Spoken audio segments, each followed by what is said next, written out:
네, 4.15 총선이 이제 열흘 앞으로 다가왔습니다. 여야 모두 주말을 맞아 전국 각지에서 총력 유세에 나섰는데요. 국회 연결해 보겠습니다. 최지숙 기자. 네, 오늘로 총선이 꼭 열흘 남았는데요. 이번 주 금요일과 토요일 이틀 동안 사전투표도 예정돼 있어 여야의 유세 경쟁이 달아오르고 있습니다. 민주당은 코로나19 사태 장기화 속에 위기 극복과 단결을 강조하면서 정부 여당 지지를 호소하고 있습니다. 이해찬 대표를 비롯한 당 지도부는 내일 부산부터 8일 광주, 10일 대전 등 이번 주 전국을 돌며 메시지를 전할 예정입니다. 민주당은 오늘 비례대표용 위성정당인 더불어시민당과 자영업자 및 소상공인 보호를 위한 공동정책 공약을 발표하기도 했습니다. 또 장애인 대책과 군 안보 대책, 기후환경 공약에도 함께했습니다.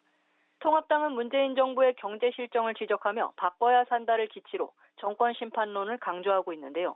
김종인 총괄선대위원장이 주말인 오늘도 대전, 충북, 세종을 연달아 방문하며 광폭 행보에 나섰습니다. 김 위원장은 대전 선대위 회의에서 조국 살리기와 경제 살리기 중 무엇이 우선이냐면서 본인을 향한 민주당의 비난에는 3년간 무엇을 했는지부터 반성하라고 지적했습니다. 통합당은 부산, 울산, 경남 후보 지원을 위해 낙동강사수 공동유세단을 만들고 출범식을 갖기도 했습니다. 한편 민생당 손학규 상임선대위원장은 오늘 대구를 찾아 코로나19 극복에 여야가 힘을 모아야 한다고 강조했습니다. 정의당 심상정 대표는 서울에서 집중 유세를 펼치며 경제위기 대책으로 재난기본소득 100만 원을 이달 내 지급하자고 제안했습니다.